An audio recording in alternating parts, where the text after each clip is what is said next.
vidéo très intéressante d'un implant luxé dans le vitré avec implantation secondaire.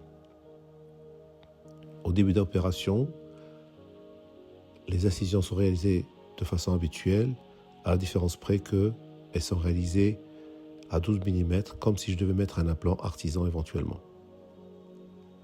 L'incision principale est réalisée à 90 degrés et élargie à 6 mm pour pouvoir retirer cet implant en totalité ou mettre un implant artisan. Un peu de visqueux et injectant la chambre antérieure pour protéger la cornée. Puis grâce au manipulateur, j'essaye de repêcher cet implant et de l'amener à l'aire pupillaire.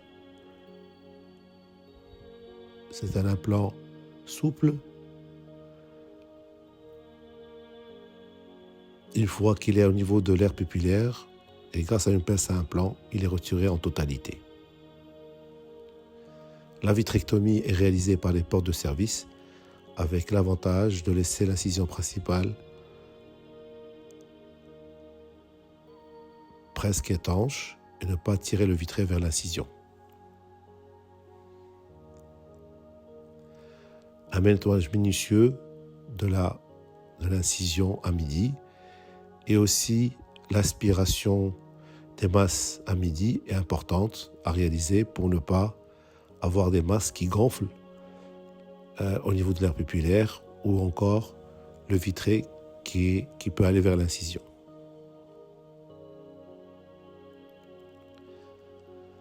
Une fois que la vitrectomie a été réalisée et le planteur nettoyé, une injection d'un visqueux lourd est réalisée sur le sulcus, puis l'introduction d'un implant 3 pièces sans injecteur puisqu'on a une large incision. Avec la main gauche, j'essaie de mettre mon manipulateur sous l'implant pour ne pas avoir un implant qui se luxe en postérieur.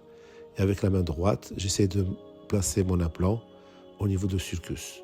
Alors c'est un implant qui a 3 pièces, qui peut aller jusqu'à 13 mm en diagonale, donc il peut être assez stable dans le sulcus.